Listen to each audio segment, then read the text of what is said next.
할렐루야. 오늘 함께 읽으실 말씀은 마태복음 5장 23절 24절 말씀입니다. 다 같이 합독하겠습니다. 시작. 그러므로 예물을 제단에 드리려다가 거기서 내 형제에게 원망 들을 만한 일이 있는 것이 생각나거든 예물을 제단 앞에 두고 먼저 가서 형제와 화목하고 그 후에 와서 예물을 드리라. 아멘. 저는 오늘 본문의 말씀을 가지고 죄들을 처리하라 라는 제목으로 말씀을 나누도록 하겠습니다. 날씨가 더워서 그러신 거죠? 그러니까 이게 분위기가 이렇게 한두 사람 이렇게 좀 깔아져 있으면 그런가 보다. 그런데 지금 전체적으로 분위기가, 영적인 분위기가 굉장히 이렇게 깔아앉아 있어요. 이거는 우리가 좀 적극적으로 이 안에서 좀 벗어나려는 그러한 의지가 우리 가운데 있어야 됩니다. 여기에 계속 매몰되면요, 우리는 여기에 계속 빠져들게 되고 더 침체되게 되는 것입니다. 여러분 한번 따라하겠습니다. 두 손을 꽉 쥐고, 어린 여러분 크게 따라하시기 바랍니다. 나는 성령이 충만하여. 시작. 나는 성령이 충만하여.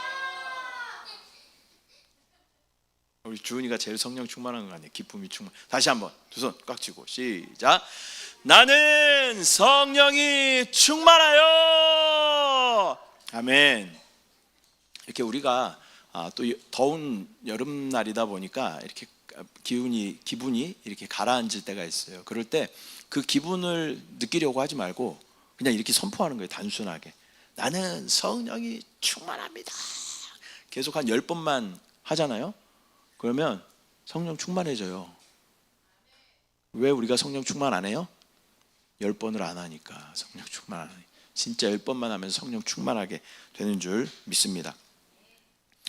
저희는 금요 찬양 예배에서 그리스도인의 영적 성장을 방해하는 것들이 무엇인지 우리가 이제 점검하고 또 그것들을 하나씩 처리해 가는 것에 대해서 말씀을 나누고 있습니다. 지난 시간에는 우리가 거듭남을 인식하라라는 제목으로 말씀을 나누었어요. 거듭남을 인식하라. 그러니까 내가 거듭났다라는 것을 우리가 인식해야 된다라는 것입니다. 이 거듭남이란 무엇이냐면 우리의 천연적인 어떠한 생명이 있죠. 이 생명이 우리의 혼의 생명, 육신의 생명인데 그 생명에 뭐가 더해졌다는 거예요? 하나님의 생명. 하나님의 생명을 뭐라 그랬어요? 하나님의 생명, 성령도 맞지만 하나님의 생명을 좀 멋진 말로 우리가 얘기했잖아요. 푸뉴마는 그러니까 조회. 조회 커피테인먼트까지 얘기를 했잖아요. 우리가 안 했나? 모르겠네.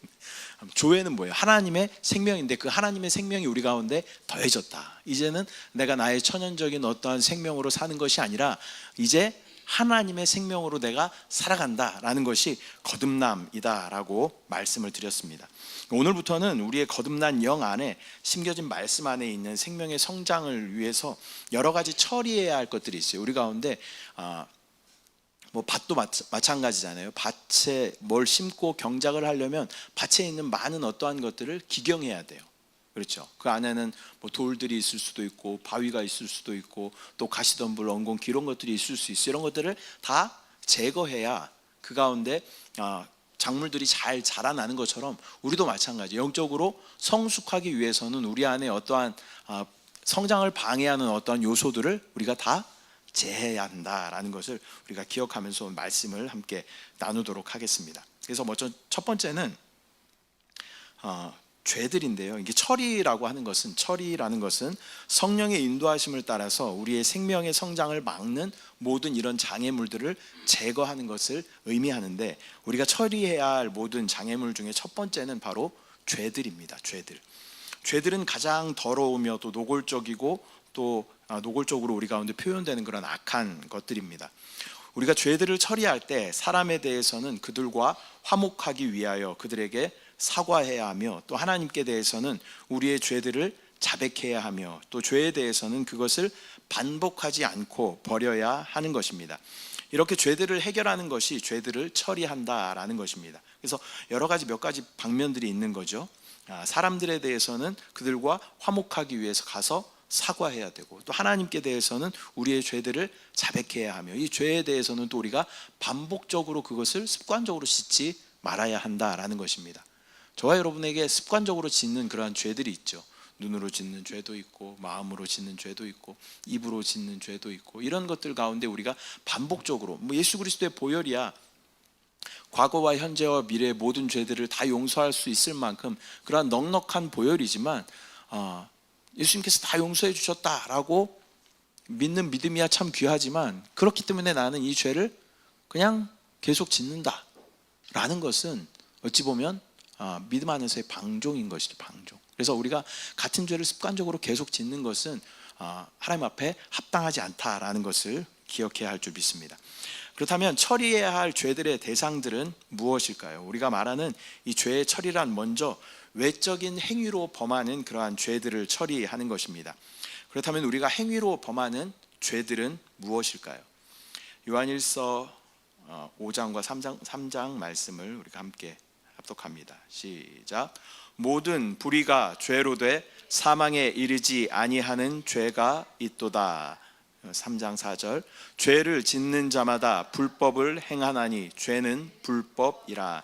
요한일서 5장 17절에서 모든 불의가 죄다라고 말하고 있습니다. 또한 요한일서 3장 4절에서는 죄는 불법이다라고 말하고 있습니다. 하나님을 기만하고 또 다른 사람을 속이고 또 빼앗고 부정한 것들을 보고 듣고 말하고 한 이 모든 것이 죄다라는 것입니다. 또한 주님은 우리 마음의 동기까지도 감찰하시는 분이죠. 그래서 다른 사람을 보고 미워하고 싫어하는 그런 마음이 있으면 우리 마음에 이미 그 사람을 살인했다라고 말씀하셔요. 또 남자들에게 하는 말이죠. 어떤 여인을 보고 음욕을 품으면 이 사람은 이미 간음했다라고 주님께서 말씀하셔요. 그리고 우리의 동기까지도 주님께서는 다 살피신다라는 것입니다. 그렇다면 우리 가운데 오늘도 얼마나 수도 없이 많은 우리가 죄들을 지었겠습니까? 내가 마음에 미워하고 시기하고 원망하고 저주했던 이 모든 것이 다 죄다라고 말씀하십니다. 그러므로 온갖 불의와 또 불법적인 행위가 곧 우리가 범하는 죄들이고 또 우리가 처리해야 하는 그러한 대상입니다. 불의라고 하는 것은요, 하나님을 떠나 행한 모든 것을 의미합니다. 의라는 것은요, 성경에서 의라는 단어가 나오면 누가 생각나야 된다 그랬어요? 저의 질문에 거의 한 80%는 답이 뭐예요? 네, 예수 그리스도예요. 그래서 우리가 의에서 떠난 모든 것이 다 죄라는 거예요. 그러니까 예수 그리스도 없이 행한 모든 것이 뭐라는 거예요? 죄라는 거예요. 여러분 오늘 하루를 돌아보십시오. 예수 그리스도 없이 얼마나 많은 것들을 행했어요? 아닌 것 같은 표정들 짓고 있지만 저도 예수님 없이 행한 것이 많이 있죠. 그러니까 우리는 수도 없이 불의 가운데 행하고 있는 거예요. 또 오늘 요한일서 3장에서 뭐라고 말씀하셔요?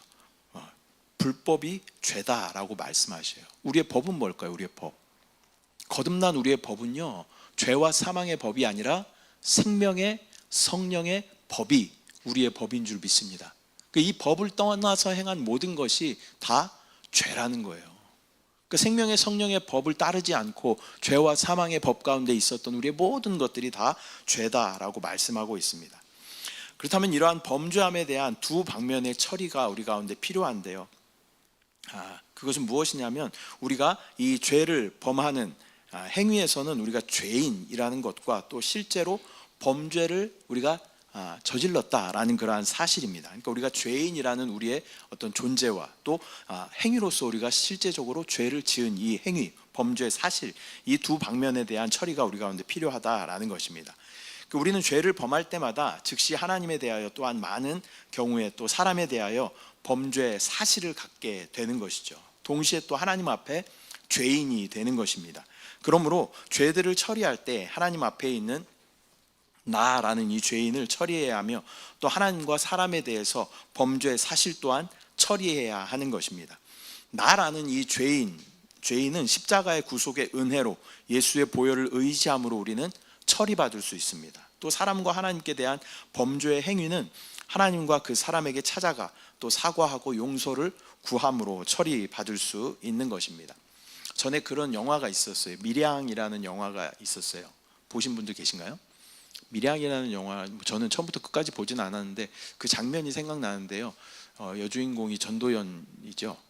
그 아마 어떤 남자와 이 전도연 이 주인공하고 오래전에 아마 이 남자가 이 전도연에게, 이 여주인공에게 죄를 지었던 것 같아요. 그 죄가 뭔지 정확히 기억은 안 나지만 아무튼 죄를 지었는데 수많은 시간이 이렇게 흐르고 나서 그 사람을 내가 용서해야 되겠다. 그리고 나서 그 사람에게 찾아가죠. 근데 그 사람이 너무나, 근데 또 안타깝게 또 그 사람이 또 목사가 되어 있는 거죠. 주요. 안타깝게 이제 찾아가는데 그 사람이 뭐라고 이야기하냐면, 나는 이 죄를 이미 하나님 앞에 내가 자백하고 회개했다. 그렇기 때문에 나에게는 죄가 없다. 이렇게 이야기하는 거죠. 이 이야기를 들은 전도연이 거기서 막 오열하면서 막 분노하는 그러한 장면이 이제 이 밀양의 아마 하이라이트였던 것 같습니다. 그러니까 우리가 죄를 지었을 때는 하나님 앞에 우리의 죄를 가지고 자백함으로 예수의 보혈로 우리가 씻기는, 또 죄인에서 구속받는 이러한 어떤 처리가 우리 가운데 필요하고, 또 한편으로는 죄를 지었던 그 상대방에게 가서 어떻게 해야 되는 거예요? 용서를 구해야 하는 거예요.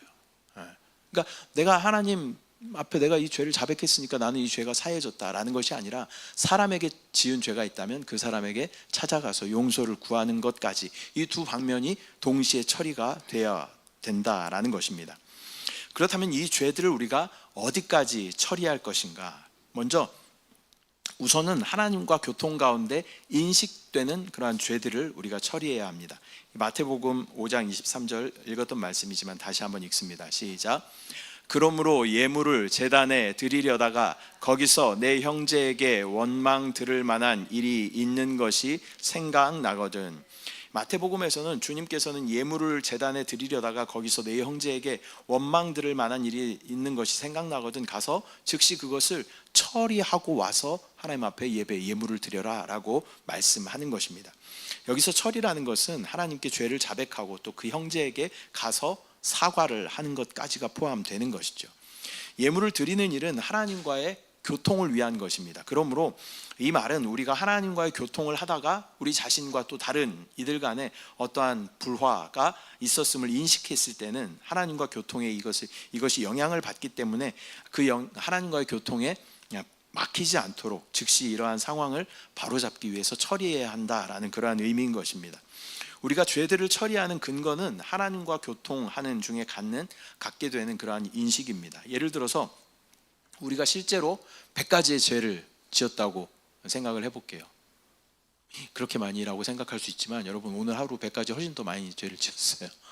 100가지의 죄를 지었다고 생각을 해볼게요. 근데 그 중에 내가 인식하게 되는 죄가 한 10가지 정도 돼요. 그러면 우리는 하나님과의 교통에 방해가 되는 이 10가지의 죄만을 먼저 하나님 앞에 처리하면 된다라는 것입니다.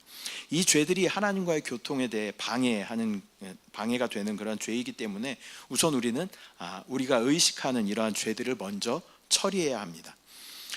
그렇다면 의식하지 못하는 죄는 하나님과의 교통에 방해를 받지 않는가? 일단은 당장은 그렇습니다. 그래서 이 의식하지 못하는 죄들은 일단은 보류해 두는 거예요. 우리가 그렇게 할 수 있는 것은 의식하지 못하는 죄들은 하나님과의 교통을 방해하지 않기 때문입니다. 의식하지 못하는 죄들은 우리 영적인 생활과 봉사에 영향을 주지 못하기 때문입니다. 그렇다면 우리에겐 이런 질문이 있을 수 있죠. 그렇다면 우리는 여전히 많은 죄를 가지고 살아가는 것이 아닙니까? 이러한 질문이 우리 가운데 있을 수 있어요. 이것이 사실이지만 우리가 인식하지 못하는 죄를 하나님 앞에 자백할 수 없죠. 그래서 우리가 대표 기도할 때 그런 기도를 종종 하시는 분들이 있어요. 알고 지은 죄, 모르고 지은 죄 하나님께서 다 용서해 달라고 기도하시는 분들도 있지만, 우리가 모르고 지은 죄를 우리는 인식할 수 없는 거예요. 인식하지 못하는 죄들은 하나님과의 교통 가운데 일단은 방해가 되지 않기 때문에 잠시 보류해 두어도 된다라는 것입니다. 그런데 이 죄들을 그냥 계속 방치하는 것이 아니라 우리가 믿음에 대해서 우리가 더 깊어지게 되고 또 말씀에 대한 이해도 더 깊어지면, 말씀은 어떤 기능이 있냐면 우리를 비추는 기능이 있어요. 비추는 기능. 그래서 전에도 제가 그 청소기 한번 설명드렸잖아요. 앞에 램프가 달려있는 청소기를 이렇게 청소를 하다 보면 어두움 가운데 있는 것들이 우리가 이렇게 보면 그냥 보면 보이지 않지만 빛이 쫙 비치게 되면 그것이 더럽다라는 것을 우리가 깨닫게 되는 것처럼 우리 안에 말씀이 우리 가운데 빛으로 비추는 거예요. 그러면 우리 안에 말씀은 비추는 기능이 있기 때문에 말씀이 우리 가운데 더 많이 역사하고 그것이 우리 가운데 더 많이 내가 그것에 노출되면 우리 안에 있는 더러움들은 점점 더 보여지게 되는 것이죠. 그래서 신앙이 깊어지면 깊어질수록 무엇이냐면 내가 더 많은 죄를 지었구나라는 것을 깨닫게 되는 것입니다. 그런데 그러면 우리에게 이제 드러나고 의식하게 된 죄들을 다시 주의 보혈로 우리는 그것을 다시 회개하고 하면 되는 것입니다. 그런데 주의해야 할 것은 나는 죄인이다라는 그런 죄책감에서 우리가 일단은 벗어나야 돼요. 내가 인식하고 있는 죄들을 하나님 앞에 내가 자백하고 또 형제들한테 가서 내가 사과하고 용서를 구했다면 일단은 이것에 대해서 우리가 여기에 묶여 있으면 안 돼요. 왜냐하면 나에게 또 모르고 지은 죄들이 너무나 많은데 여기에 우리가 사로잡혀 있으면 우리는 하나님과 관계에 있어서 교통함에 많은 영향을 받게 된다라는 것입니다. 그래서 우리가 인식하고 있는 그 죄들을 하나님 앞에 먼저 자백해야 되는데 하나님과의 교통이 깊어지면 깊어질수록 하나님의 말씀은 비추는 기능이 있기 때문에 우리를 더 많은 죄들을 보게 하시고 그것을 하나님 앞에 처리하게 하신다라는 것입니다. 그런데 인식한 죄들을 우리가 알고 있는 죄들을 처리하지 않았을 때는 어떠한 결과가 있게 되는가? 우리는 죄책감을 느끼게 되고 또 주님과의 교통도 막히게 되고 또 영적인 생활과 봉사도 비정상적으로 되는 것입니다. 그리고 우리의 양심은 우리를 참수할 것이며 또 믿음은 무너지게 되고 우리의 영은 연약해지며 또 기도는 막히게 되고 응답에 제한을 받게 되어서 영적인 축복들이 빠져나가게 되는 것입니다. 우리는 우리가 의식하고 인식하고 있는 그런 죄들을 하나님 앞에 자백하고 회개하고 또 그 사람들에게 가서 용서를 구하고 사과를 하는 것이 우리가 영적인 하나님과의 교통을 회복할 수 있는 길이다라는 것을 우리는 기억해야 할 줄 믿습니다. 이 죄들을 처리하는 데 근거는 바로 하나님과 교통 속에 의식하는 것이므로 또 각자가 갖는 주님의 교통의 깊이에 따라서 그 인식은 달라집니다. 또 개인의 상태에 따라서 그 어떤 죄에 대한 범위는 달라지게 되는 거예요. 예를 들면 예전에 저는 그러니까 예전에 죄에 대한 인식이 별로 없었을 때는 없었을 때가 아니라 지금보다 적었을 때는 어떠한 행동에 있어서 이것이 죄다라는 것을 전혀 인지하지 못했어요. 예를 들면 새벽에 이렇게 새벽에 신호를 지키지 않고 그냥 가버리는 거죠. 새벽이니까 사람도 없고 그러다 보니까 그냥 내가 신호를 지키지 않고 그냥 가게 돼요. 그런데 이 믿음이 점점 성숙해지고 하나님이 나와 함께 하신다라는 그러한 의식이 생기고 나서부터는 그것에 대한 마음의 불편함이 생기는 거죠. 이거 별로 마음이 편치 않다. 하나님이 기뻐하시지 않는구나 라는 이러한 느낌이 생기는 거죠. 우리가 또 습관적으로 많이 하는 우리 입술에 어떤 습관들이 있잖아요. 탄식하는 말, 또 저주하는 말, 다른 사람들 욕하고 비방하는 이런 말들이 있잖아요. 이런 것들이 빛비춤이 없을 때는 이것이 죄라는 인식이 없어요. 그런데 그 말씀이 우리 가운데 비춤으로 딱 비춰주면 내가 이렇게 말하는 것들이 다른 사람들에게 불편함을 주고 상처를 주고 시험에 들 수 있는 그런 여지가 있구나라는 것을 하나님께서 깨닫게 하신다라는 것입니다. 그래서 우리의 어떤 죄에 인식하는 것은 우리가 하나님과의 교통 가운데 있을 때 하나님의 말씀의 비춤으로 인해서 그 범위가 점점 더 확대되는 것입니다. 그 범위가 확대되면 어떻게 되는 거예요? 이것이 나에게 죄라는 것이 인식되기 때문에 이것을 처리할 수 있는 근거가 되는 것이죠. 그래서 다시 한번 이 죄가 사람에게 지은 죄라면 사람에게 가서 사과를 하고 또 하나님 앞에 지은 죄면 하나님 앞에 회개하고 또 하나님 앞에 자백함으로 예수 그리스도의 보혈로 정결하게 되므로 우리는 정결함을 갖게 되는 것입니다. 그렇기 때문에 우리가 하나님과의 교통을 강화시키는 것은 굉장히 중요합니다. 그래서 첫 번째는 하나님과의 교통의 영역을 우리가 확대시켜야 돼요.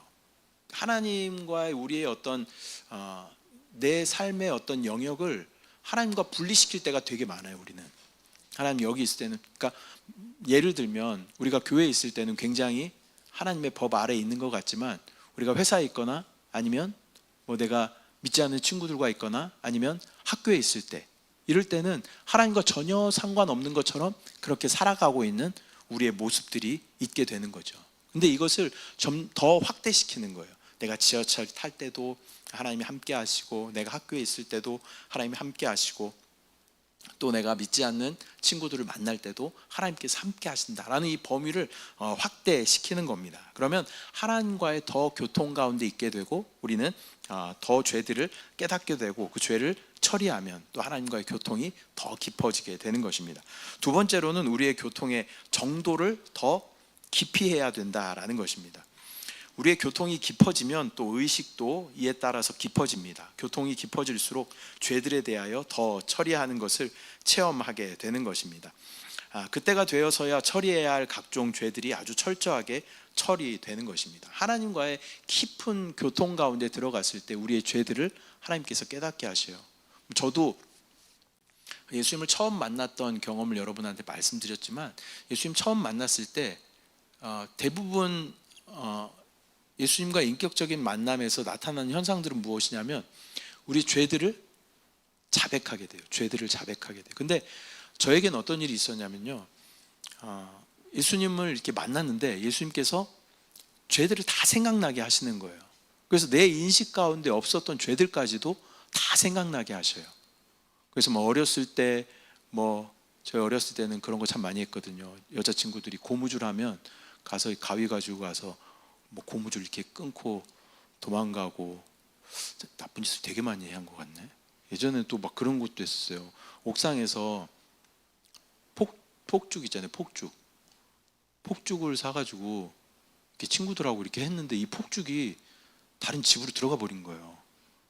우리 놀라가지고 도망가고, 이렇게 보니까 불은 안 나왔고 사실 다행이긴 했는데, 그 아줌마 막 빠마머리 아줌마 나와가지고 막 화내고 그랬던 게 생각나는데, 막 그런 사소한 것들이, 친구 지우개 뺏은 거, 옛날에 이렇게 반을 딱 나눠가지고 넘어오면 다 뺏어갔잖아요.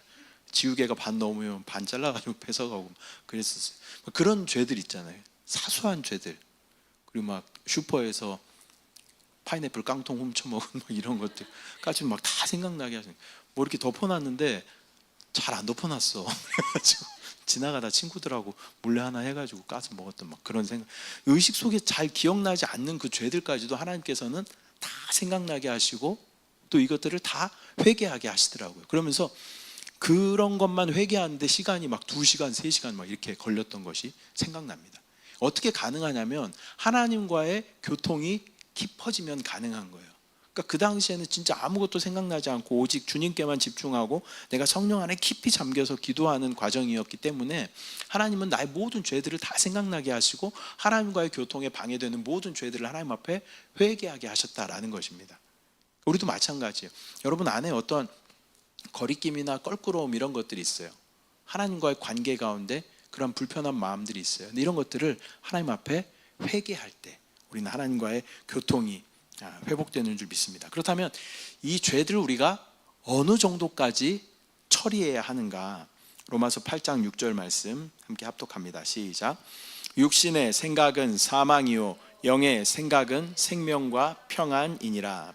우리는 이 죄들을 처리할 때 우리 속에 생명과 평강이 있을 때까지 이것을 처리해야 합니다. 내가 주님 앞에 많이 회개했는데 여전히 내 마음 가운데 생명이 없고 평강이 없어요. 그러면 하나님 앞에 다시 기도해야 돼요. 하나님, 저에게 처리해야 하는 죄가 더 있습니까? 하나님 알게 하시고 이것을 주님 앞에 다시 처리받게 하여 주시옵소서. 우리가 그렇게 기도하면, 또 영 안에 우리가 깊이 하나님과의 교통 가운데 있으면 하나님의 말씀이, 또 음성이 우리 가운데 비춰주시고 그것을 깨닫게 하여 주시고, 또 하나님 앞에 회개할 수 있는 기회를 부어주시는 줄 믿습니다. 그래서 우리의 영적인 성장을 방해하는 것 중에 가장 첫 번째, 두드러지고 확실하게 우리가 깨달아 알 수 있는 것은 바로 죄들이에요. 우리 삶 가운데 행위로 지어지는 많은 죄들. 나는 뭐 법적으로 죄를 안 지었어 라고 이야기하는 것이 아니라, 주님 앞에는 우리는 모두 죄인인데 오늘 하루도 여러분 많은 죄들을 지었죠. 아까 뭐라고 그랬어요? 불의가 죄다라고 말씀하셨어요. 또 불법이, 죄는 불법이다라고 말씀하셨어요. 그러니까 불의라는 것은 뭐예요? 예수 그리스도 없이 내 마음대로 하였던, 의 없이 행한 모든 것이 다 죄인 것이에요. 저와 여러분은 대부분 누구의 의로 살아요? 나의 의로 살아요. 근데 우리는 아까 거듭났다라고 이야기했잖아요. 거듭난 사람들은 어떻게 사는 거예요? 예수 그리스도의 의로 살아가는 사람들인 줄 믿습니다. 우리가 예수 그리스도의 의로 살아갈 때 우리는 죄 가운데 자유하게 되는 줄 믿습니다. 또한 모든 불법이 죄다, 죄는 불법이다 라고 말씀하고 있죠. 그러니까 우리가 생명의 성령의 법이 아닌 죄와 사망 아래 놓여 있었던 그 가운데 저촉받았던 모든 것이 다 죄다라고 말씀하시는 줄 믿습니다. 오늘은 죄들을 처리하라 라는 그 첫 번째 시간으로 우리가 말씀을 나누었는데요. 먼저 하나님과의 교통을 위해서 우리가 처리해야 하는 것 중에 쉽게 구분되는 이 죄들에 대하여 우리가 온전히 처리해야 하는 줄 믿습니다. 또한 우리가 죄들에 대하여 하나님 앞에서 우리가 죄인이라는 우리의 어떤 신분과 또 죄를 지었던 이 행위, 죄에 대한 사실, 이 두 방면에서의 처리가 필요하다라고 말씀드렸습니다. 죄의 처리는 우리가 인식하고 있는 죄들을 처리하는 것인데 의식하지 못하는 죄는 당분간은 보류해 두어도 된다. 그러나 하나님과의 교통이 넓어지고 깊어질수록 하나님은 우리 가운데 죄들을 더 보게 하시고, 죄가 우리 가운데 어느 정도까지 이게 돼야 되냐면 우리가 인식하지 못하고 사실 사람들을 바라보는 어떤 표정들이 있어요. 그리고 내가 쉽게 사용하는 언어의 습관들이 있어요. 근데 이런 것들이 많은 죄 가운데서 행해지고 있을 때가 진짜 많다는 거죠. 그런 것까지 민감하게 우리가 인식할 수 있어야 우리는 모든 죄에서 벗어날 수 있게 되고 또 하나님 앞에 이 죄들을 처리하고 또 해결받게 되는 줄 믿습니다. 그러나 우리가 주의해야 할 것은 우리가 죄책감에 사로잡혀 있어서는 안 된다. 이 죄책감은 하나님과의 교통 가운데 대단히 방해 요소가 되는 것입니다. 그래서 죄책감에 사로잡혀 있는 것은 내가 죄의 법 아래 있는 거예요. 그래서 죄만 계속 우리가 집중하고 그것만 묵상한다면 우리는 하나님과의 교통 가운데 합당하지 못하다라는 것을 우리는 기억을 하고 주님께서 우리의 죄를 다 용서하셨다라는 그런 믿음은 우리 가운데 있어야 하지만 또 우리 가운데 죄에 대한 방종은 또 없어야 되고 또 그 죄책감에 대한 것은 또 없어야 되고 우리 죄들에 대해서 처리해야 할 방면들이 여러 방면이 있는 거예요. 그래서 저와 여러분이 이러한 죄들을 하나님 앞에 확실하게 처리함으로 말미암아 하나님과의 그 교통 가운데 방해받지 않고 또 영적인 성장을 이루어내는 저와 여러분들 되시기를 축복합니다. 우리 영적 성장을 방해하는 많은 요소들이 있어요. 죄라는 것이 있고 뭐 세상도 있고요, 육신도 있고 또 우리의 뭐 자아도 있겠고요, 또한 우리의 양심도 있을 수 있고 또 우리의 영의 통로도 있고 이런 것들을 우리가 하나하나씩 점검해 보면서 이것을 처리해 나아갈 때 우리는 영적으로 자라나게 될 줄 믿습니다. 이 처리해라 공과가 다소 매우 딱딱합니다. 재미가 없을 수 있어요. 근데 꼭 우리가 한번 점검해 봐야 돼요. 근데 교회를 막 5년 10년 다녀도 전혀 영적인 성장이 없는 그러한 사람들이 있는 거죠. 왜 그럴까요? 무엇인가 계속 우리의 영적인 성장을 방해하고 있는 그런 요소들을 그냥 방치해 두었기 때문에 그래요. 그렇기 때문에 이것들을 우리가 철저하게 해결하고 처리할 때 우리는 영적인 성장을 갖게 되는 줄 믿습니다. 첫 번째 시간에 우리가 거듭남을 인식하라라는 것을 우리가 나누었어요. 그럼 오늘은 제목이 뭐였어요? 죄들을 처리하라, 죄들을 처리하라. 우리 안에 모든 불의와 불법적인 이 죄들을 하나님 앞에 우리가 자백하고 또 예수 그리스도의 보혈로 우리가 씻음을 받고 또 우리가 사람에게 죄를 지었다면 그 사람에게 가서 용서를 구하고 하는 것까지가 이 죄들을 처리하는 것인 줄 믿습니다. 이렇게 우리가 하나님 앞에 적극적으로 나아갈 때 하나님은 우리의 죄들을 사하여 주시고 또 하나님과의 교통 가운데 형통함의 축복을 누리게 하여 주실 줄 믿습니다. 기도하겠습니다. 사랑의 주님, 은혜와 사랑을 감사드립니다. 오늘 죄들을 처리하라 라는 말씀으로 함께 은혜를 나누었습니다. 하나님, 우리 가운데 정말 많은 죄들이 있음을 깨닫게 하시고, 그것이 우리 가운데 말씀으로 비추어질 때 그것들을 다 드러내시고, 또 그것들을 주님 앞에 가지고 나아가 자백하고 회개하게 하여 주시고, 또 사람에게 지은 죄라면 그것을 그 사람에게 찾아가 용서를 구할 수 있는 또 용기를 우리 가운데 허락하여 주시옵소서. 그래서 이 죄들에 대해서 우리가 죄인의 신분에서도 온전히 해방을 받고, 또 이 죄라는 사실에 대해서 또 우리가 온전히 용서함을 처리를 받음으로 말미암아 하나님과의 교통함에 있어서 걸림돌이 없도록 형통함의 그 교통의 축복을 누릴 수 있도록 주여 인도하여 주시옵소서. 역사하신 주님을 바라봅니다. 이 시간도 우리가 주님 앞에 기도할 때 그 죄들이 생각나게 하시고 주님 앞에 이 죄들을 자백할 수 있도록 주여 은혜를 더하여 주시옵소서. 역사하신 주님을 찬양합니다. 주님을 사랑합니다. 감사드리고 예수님의 이름으로 기도드립니다. 아멘.